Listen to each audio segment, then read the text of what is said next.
Monsieur le ministre, suite à l'annonce par le Danemark du retrait de ses troupes spéciales du Mali, le ministre français des Affaires étrangères, Jean-Yves Le Drian, a dénoncé, je le cite, des mesures irresponsables prises par une junte, à nouveau je le cite, illégitime.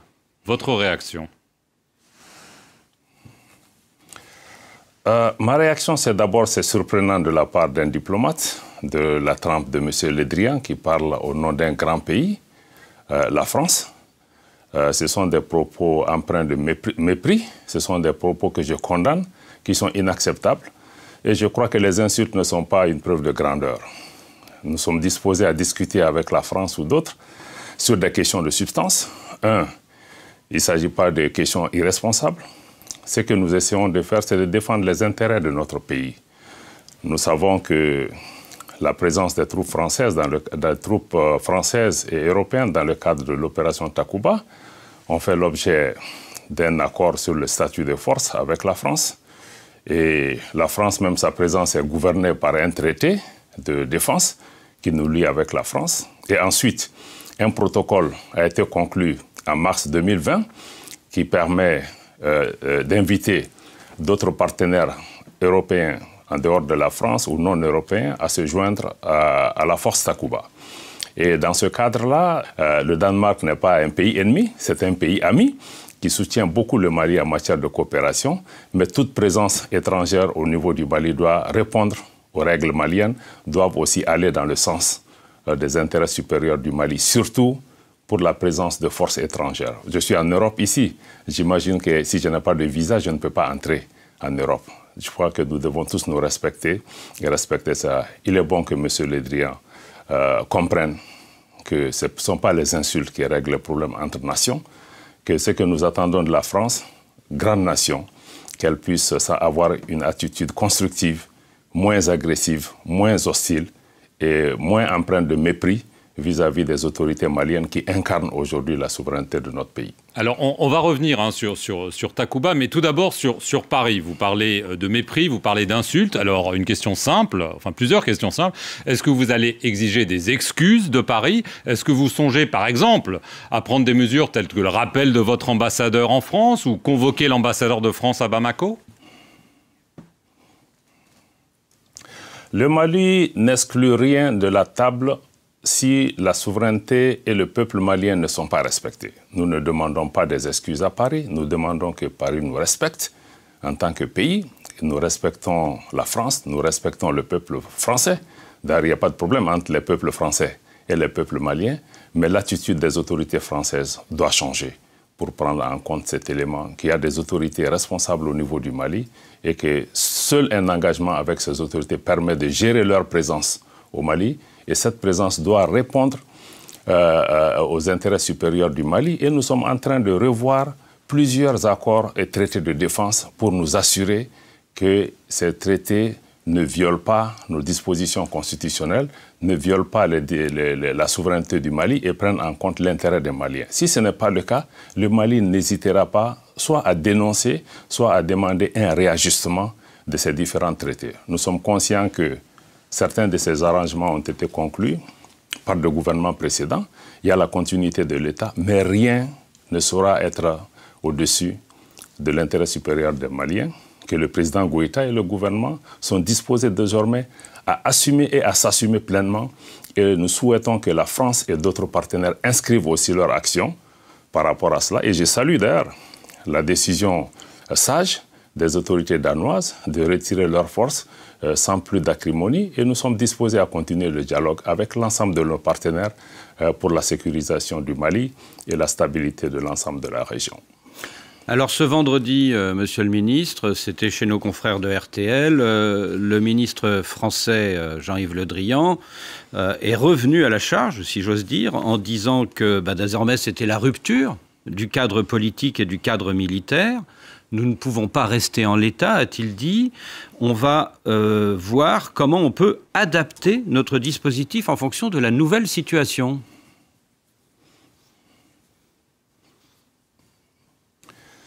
Je crois que M. Le Drian doit comprendre que l'engagement avec le Mali ne doit pas se faire à travers les médias. Et que si ce type de questions sont en discussion, nous sommes tous des diplomates, il y a des canaux pour pouvoir discuter de ces questions. Le Mali non plus n'exclut rien par rapport à ces questions si ça ne prend pas en compte nos intérêts. Donc les menaces, les invectives, les insultes doivent cesser pour donner la place à un engagement réaliste, un engagement constructif entre responsables pour pouvoir voir ensemble comment surmonter ces difficultés, comment surtout faire face aux défis que nous avons qui sont des défis sécuritaires. Donc, pour l'instant, vous ne vous parlez pas entre vous deux, ministres des Affaires étrangères du Mali et de la France? Les ponts sont coupés pour l'instant? Le Mali est et reste toujours ouvert au dialogue. Vieille nation de tolérance et de dialogue, nous maintenons cette posture. La dernière fois que j'ai rencontré M. Le Drian, c'était à New York. On a eu un entretien franc et direct. Et nous restons toujours ouverts. Je m'entretiens régulièrement avec d'autres autorités françaises.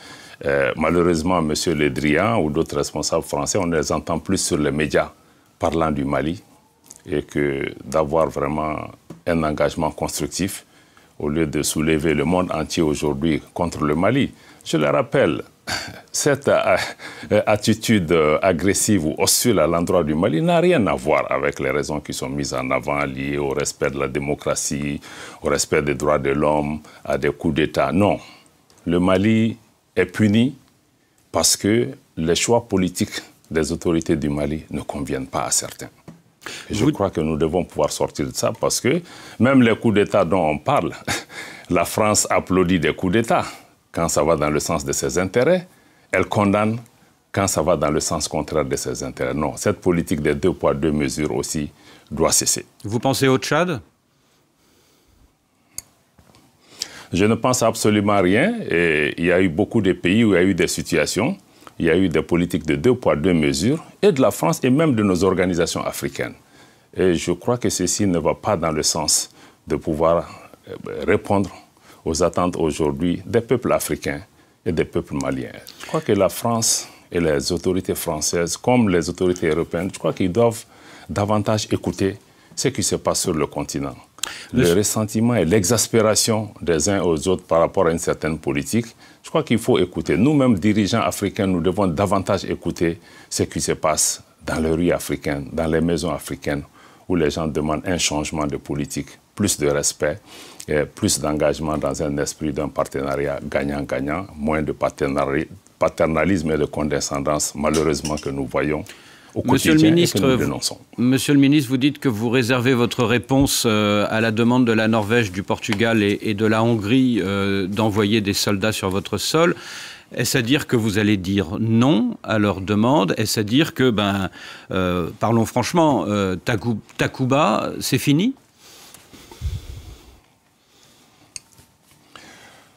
Ce que nous pouvons dire, nous ne disons pas non. Le Mali apprécie les contributions de l'ensemble des partenaires pour la sécurisation de la région. Et le Mali souhaite que tous les partenaires qui sont en mesure de contribuer à la paix et la sécurité de la région, dans le cadre de notre vision de la sécurité, puissent venir. Ce que nous n'acceptons pas, c'est que ces présences soient contraires à l'intérêt du Mali. Et ça, nous ne l'accepterons pas. S'il y a aussi des soutiens, que ces soutiens tiennent compte de la politique de défense de nos pays, mais aussi de ceux dont nous avons réellement besoin. Nous avons exprimé des besoins. Si des partenariats ne s'inscrivent pas dans ce cadre, je pense que nous n'hésiterons pas à dire non. Nous avons des dialogues avec chacun de ces partenaires. Nous sommes dans un processus de réévaluation de l'ensemble de ces partenariats et nous aurons un dialogue avec les uns et les autres par rapport à cela. Et le moment venu, le président Goïta ou le gouvernement déterminera quel partenariat nous semble être adapté. Mais nous ne sommes plus dans la situation d'accepter n'importe quoi. Et s'il y a des solutions qui nous sont amenées, qui ne répondent pas à nos attentes, qui ne nous aident pas à répondre, parce que le problème que nous avons, c'est les défis sécuritaires que nous avons sont énormes, les populations sont exaspérées, 8 ans, nous travaillons ensemble, il n'y a pas de résultats. Aujourd'hui, des résultats sont demandés au gouvernement malien, sont demandés à l'ensemble de nos partenaires et nous souhaitons que ces appuis-là puissent aussi être revus pour pouvoir répondre à ces... Nous voulons de l'efficacité, nous voulons des résultats. Je crois que nous sommes ouverts à l'ensemble de nos partenaires, qu'ils soient de la Russie, de la Chine, des États-Unis ou de l'Occident. Le Mali n'a absolument aucune préférence. Notre position est une politique de non-alignement. Nous voulons travailler avec l'ensemble de nos partenaires. Ce que le Mali n'acceptera pas, c'est qu'un pays vienne nous dire que vous pouvez travailler avec tel pays, vous ne pouvez pas travailler avec tel pays. Nous voulons du respect. Nous voulons qu'on comprenne que le Mali, les Maliens, les Africains ont l'intelligence nécessaire de savoir ce qui est bien pour eux, ce qui n'est pas bien, naturellement. Nous sommes ouverts aux conseils qui viennent de nos amis, mais des conseils qui sont donnés pas dans un esprit de paternalisme, mais surtout dans un esprit de respect mutuel. Monsieur le ministre, concrètement, vous avez demandé il y a peu de temps la révision de l'accord de défense avec Paris. Est-ce que vous avez reçu une réponse? Et si cette réponse n'est pas satisfaisante, est-ce que vous êtes prêt, donc, comme vous semblez l'indiquer, à dénoncer cet accord de défense avec la France? Absolument. Nous sommes absolument très clairs dessus. Nous avons demandé, dans un cadre diplomatique, nous avons soumis un protocole amendé avec l'ensemble de nos amendements, que vous me permettrez de ne pas détailler ici, parce que les dispositions de l'actuel traité en matière de défense, certaines dispositions sont contraires à la Constitution et à la souveraineté du Mali. Nous avons décidé à les revoir. Nous attendons une réponse rapide de Paris. À défaut de réponse, assurez-vous que le Mali s'assumera par rapport à cela. Est-ce que donc le Mali songe à demander le départ des soldats français de son sol? Cette question n'est pas pour le moment sur la table. Mais elle le sera, visiblement, puisque, vu la situation et vu votre ton et les rapports avec Paris qui se tendent, c'est quand même une possibilité que vous disiez, en effet, ça ne marche pas depuis des années, les soldats français ne font pas le job, entre guillemets, il faut qu'ils partent. Ce qui est sûr, c'est que pour le Mali, si une présence à un moment donné est jugée contraire aux intérêts du Mali, nous n'hésiterons pas à nous assumer. Mais nous n'en sommes pas là. Nous sommes dans le cadre d'un partenariat. Nous avons besoin de l'ensemble de nos partenaires pour autant que ces partenaires inscrivent leur action dans le cadre de notre vision, dans le cadre de notre demande. Mais aucune présence ne saurait être imposée au Mali et au peuple malien si ça va dans le sens contraire de ce que nous souhaitons. Ici, cette présence n'est pas constructive et si on ne sort pas de cette attitude d'agressivité et d'hostilité vis-à-vis du Mali et de ses populations, ce n'est pas ça le partenariat. Qu'est-ce que vous répondez à Jean-Yves Le Drian qui dit qu'il faut rester digne au regard des 53 soldats français tombés au Mali? Je demanderai à M. Le Drian de rester digne aussi parce que avant, nous reconnaissons les sacrifices des soldats français. L'intervention française qui a été décidée au Mali a été faite dans un bon état d'esprit d'aider notre pays. Nous apprécions cela. Nous apprécions tous les concours qui ont été faits dans ce cadre-là. Mais aussi, on doit comprendre qu'avant que la France ne vole le secours du Mali, le Mali et les Africains aussi sont venus mourir ici en Europe pour la libération et la liberté de ces pays.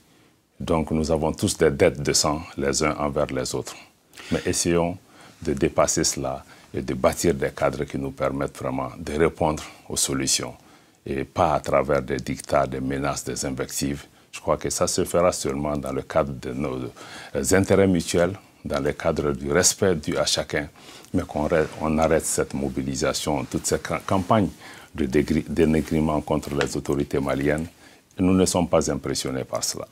Monsieur le ministre, vous nous avez parlé de la Russie parmi les partenaires du Mali. Or, il y a quelques jours, le général américain Stephen Townsend, qui commande AFRICOM, a affirmé le groupe Wagner, c'est-à-dire les paramilitaires et mercenaires russes. Le groupe Wagner est au Mali, ils sont plusieurs centaines, le monde entier le voit et cela nous préoccupe. Est-ce que vous confirmez ?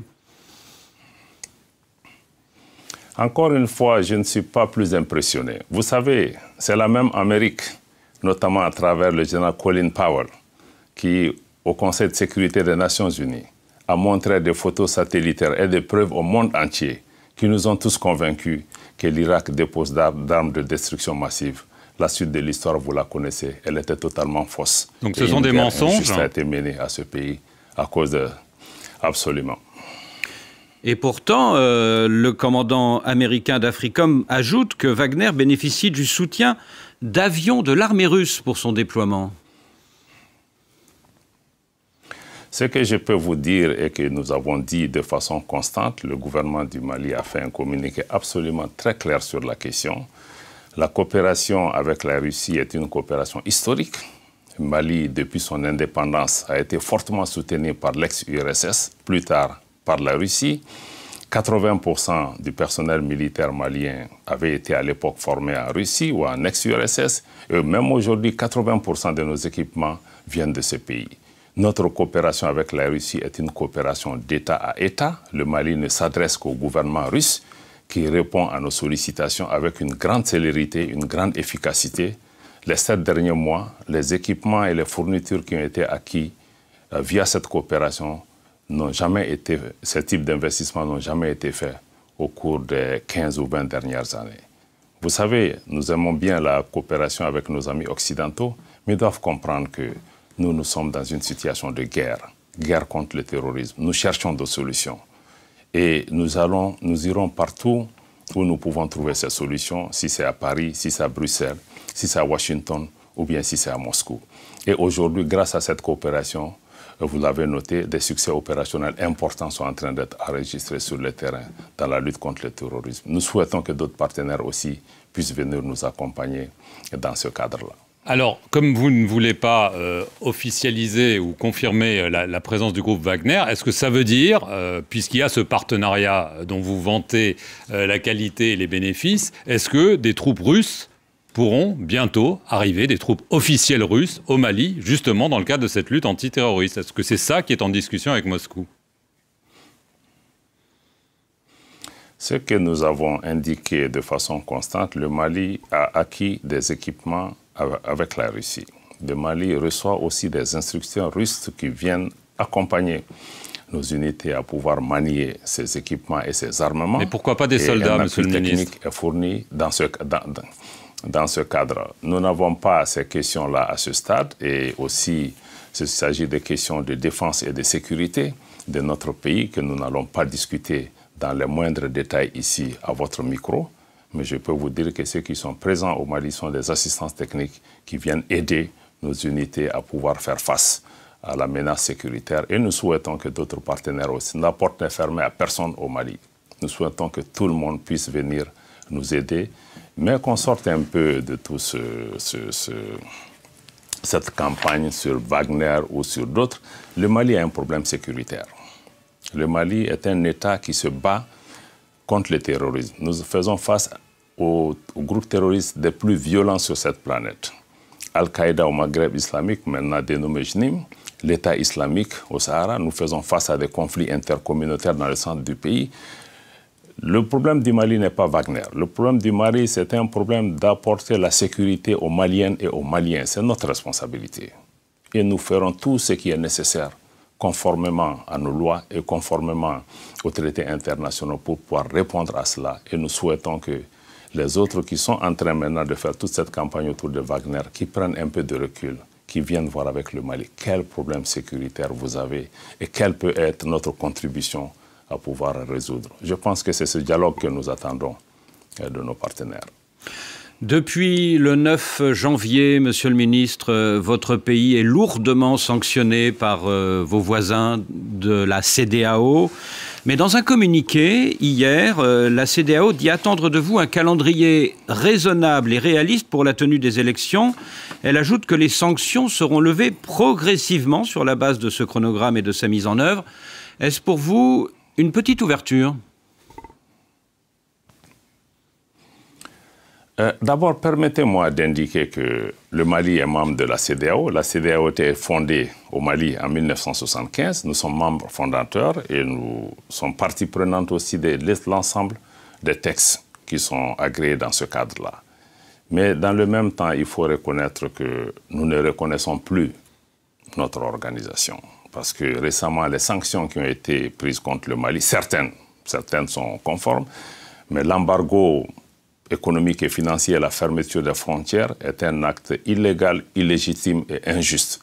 Aucun traité de la CEDEAO ne prévoit de fermeture des frontières. Et cela fait 3 fois que les frontières du Mali sont fermées. Je crois que je voudrais citer le président Bazoum lui-même ici en septembre à l'Élysée aux côtés du président Macron qui a clairement déclaré aussi que le Niger ne s'était pas associé dans le passé à la question de fermeture des frontières parce que cela était contraire à nos textes. Donc il s'agit de mesures qui sont injustes et illégales, tant du côté de la CEDEAO que de l'UEMOA, qui gagnerait à être davantage à l'écoute de nos peuples.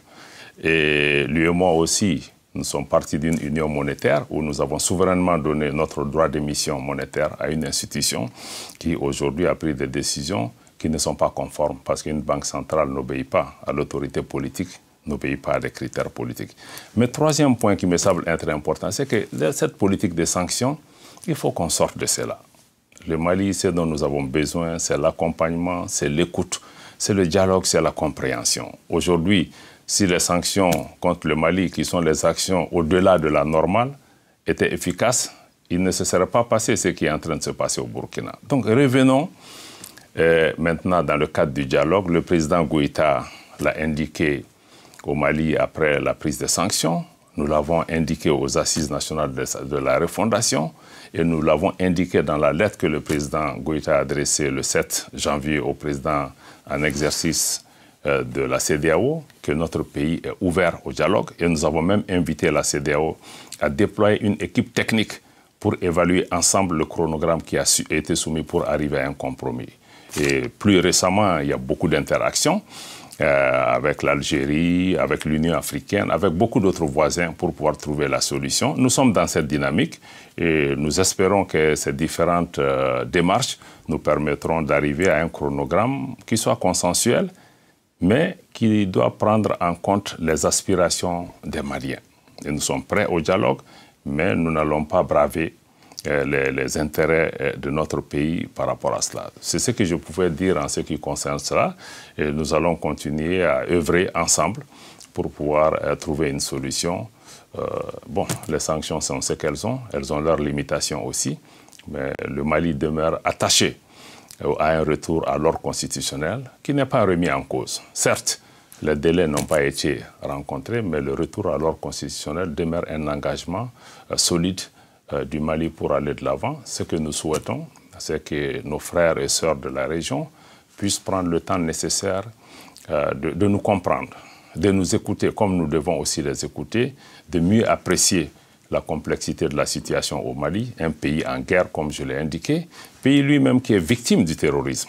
Parce que je le rappelle encore une fois, le Mali est tombé suite à l'intervention occidentale en Libye. Parce que tout le monde accuse le Mali d'être l'épicentre de l'instabilité. Non, le Mali est victime. Et le Mali cherche à se défendre. Le Mali a besoin de tous pour qu'on puisse travailler. Le Mali, ce n'est pas une question seulement d'élection. L'élection est indispensable pour tout processus démocratique. Mais ce que nous disons, il y a quelques préalables qu'il faut regarder. Il y a des réformes politiques institutionnelles qui sont nécessaires pour assurer une gouvernance vertueuse. Il y a des conditions à réunir pour avoir un niveau de sécurisation minimal pour la tenue d'élections, parce qu'il y a beaucoup de localités aujourd'hui au Mali où il est impossible d'organiser des élections. Je rappelle qu'il y a quelques mois, le chef de file de l'opposition, le regretté Soumaïla Cissé, avait été enlevé lors d'une campagne électorale. Donc nous sommes dans une situation sécuritaire extrêmement complexe. Nous voudrons que les partenaires et nos amis viennent avec nous, regarder cette situation et voir ce qui est possible dans un délai raisonnable pour que nous puissions revenir. Je rappelle que la démocratie est d'abord dans l'intérêt des Maliens. Monsieur le ministre, personne ne peut ou n'aime le Mali mieux que les Maliens eux-mêmes. Monsieur le ministre, on comprend qu'il y a en effet un dialogue sur ce fameux chronogramme. Vous aviez proposé initialement 5 ans, puis 4 ans. Le président algérien, vous avez parlé de l'Algérie, Abdelmajid Tebboune, lui propose une transition qui dure 16 mois au maximum. Est-ce que pour vous, ça c'est une option viable, c'est un compromis possible, de façon très concrète ? Pour nous, toutes les options restent sur la table. Y compris celle-là. La durée est une donnée importante, mais il ne faut pas faire de fétichisme. Ce qui nous semble important, c'est de regarder dans le chronogramme que nous avons soumis, de regarder qu'est-ce qui est prévu comme activité, comme réforme, et nous sommes disposés à regarder avec nos amis et partenaires pour pouvoir évaluer est-ce que le temps que nous avons demandé est le temps dont nous avons besoin?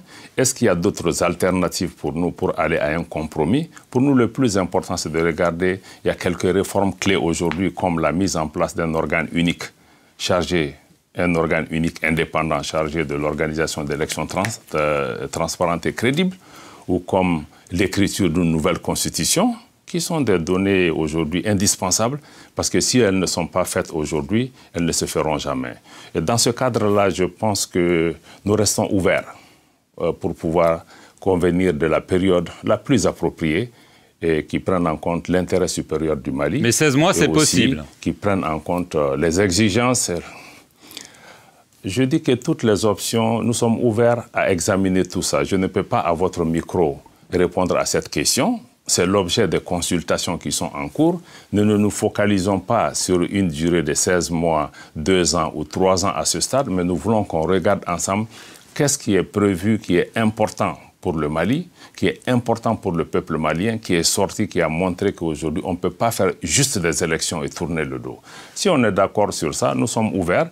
Si le temps que le Mali propose est trop long, si des partenaires dans la discussion arrivent à nous convaincre d'une durée moindre, il faut qu'on regarde quels pas les partenaires doivent faire pour aider le Mali à pouvoir faire les choses dans une durée relativement plus courte que ce qui a été demandé. Donc, je crois que nous sommes ouverts. L'ensemble de ces données sont sur la table. Bon, nous n'allons pas, par médias interposés, répondre à tel. Nous saluons l'effort de l'Algérie au niveau du Conseil de paix et sécurité. C'est un pays voisin. Nous remercions pour la solidarité exprimé au Mali en refusant de se joindre à des décisions injustes pour fermer les frontières. Mais nous continuons le dialogue et nous souhaitons que l'Algérie reste fortement impliquée dans le cadre de tout mécanisme qui sera mis en place pour pouvoir trouver un compromis. Vous dites, Monsieur le Ministre, que le coup d'État au Burkina Faso prouve l'inefficacité des mesures CEDEAO contre votre pays. Est-ce à dire que quand vous avez appris ce coup d'État lundi dernier, vous avez applaudi, vous vous êtes senti moins seul? Nous n'avons pas applaudi. Vous savez, toute rupture de l'ordre constitutionnel n'est pas normale. Et c'est des situations qui rappellent aussi, qui d'abord créent de l'inquiétude et de l'incertitude par rapport à l'avenir de ces pays. Mais en même temps, il faut comprendre que les coups d'État eux-mêmes viennent souvent des problèmes de gouvernance qui n'ont pas été traités ou qui n'ont pas été bien traités. Dans le cas particulier du Burkina, comme dans celui du Mali, qui est aussi emblématique de la situation de l'ensemble du Sahel, le traitement des questions sécuritaires et les réponses qui ont été apportées sont aujourd'hui des questions qui préoccupent nos populations. Nos populations sont exaspérées par cette insécurité qui ne fait que grandir et demandent des résultats au pouvoir politique, demandent des résultats aux militaires. Je ne suis pas fondé de donner une appréciation sur ce qui se passe au Burkina. Je fais confiance au génie du peuple burkinabé pour pouvoir apporter des réponses. Nous sommes un voisin, nous demeurons solidaires du combat du peuple burkinabé, mais notre préoccupation, c'est de répondre aux besoins des Maliens. Nous restons ouverts à cheminer avec l'ensemble des peuples de la région et de l'ensemble des peuples africains qui partagent notre vision. Alors, est-ce que vous avez pris attache avec les militaires désormais au pouvoir à Ouagadougou? Est-ce que, par exemple, les colonels Goïta et Damiba se sont parlé? Personnellement, je n'ai pas d'informations à ce niveau, mais le Mali parle à tout le monde. Nous parlons à tous nos frères, quelles que soient les conditions dans lesquelles ils se trouvent, parce que nous partageons les mêmes frontières, nous avons des destins communs. Et nous pensons que seulement c'est dans le dialogue et la concertation que nous pouvons trouver des solutions. Loin de nous toute idée de donner des leçons à qui que ce soit. Et d'un mot, Monsieur le Ministre, il nous reste quelques secondes. Pensez-vous qu'après ce troisième coup d'État dans un pays de la CEDEAO, eh bien celle-ci, cette CEDEAO, va devoir changer d'attitude à votre égard? Nous l'espérons. Nous l'espérons, parce que c'est ce que nous essayons d'expliquer. Nos organisations, la CEDEAO ou l'Union africaine, ils doivent changer de logiciel de notre point de vue, qu'on doit sortir un peu de ces manuels, de ces playbooks qui disent un peu quand il y a un coup d'État, bon, on sort, on condamne, on fait un sommet extraordinaire, on donne 5, 6, 7 mois. Les situations sont différentes. Les problèmes sont différents. et qu'on prenne le temps de regarder. Qu'on regarde seulement qu'il n'y a pas que le coup d'État à gérer. Il y a des changements anticonstitutionnels qui se passent dans nos pays où nos organisations restent les bras croisés. Elles ne font rien pour faire face à cela. Et aujourd'hui, c'est ce même traitement de la géométrie variable qui pose problème. Donc nous devons évaluer l'ensemble de nos dispositifs de réponse à ces changements anticonstitutionnels, coup d'État militaire ou coup d'État civil, pour pouvoir apporter des solutions. Soyons à l'écoute des populations. Dans le cas du Mali, nous avons vu les populations qui sont sorties massivement pour rejeter cette politique de la CEDEAO. Nous avons vu aussi dans l'ensemble des capitales, beaucoup de pays africains, la jeunesse est sortie pour dire ce qu'elle veut. Prenons le temps nécessaire d'écouter nos jeunes, prenons le temps d'écouter les préoccupations de nos populations et de trouver entre Africains les moyens nécessaires. Et nous dénonçons encore une fois aujourd'hui l'instrumentalisation de nos organisations régionales à d'autres desseins inavoués. Qu'on laisse les Africains eux-mêmes trouver les moyens, des solutions africaines à nos problèmes. Et nos partenaires sont toujours les bienvenus. Mais je crois que leur contribution n'aille pas au-delà, parce qu'ils ne sont pas membres de ces organisations. Merci, Monsieur le Ministre, d'avoir répondu à nos questions et merci à vous de nous avoir suivis sur nos deux médias, France 24 et Radio France Internationale.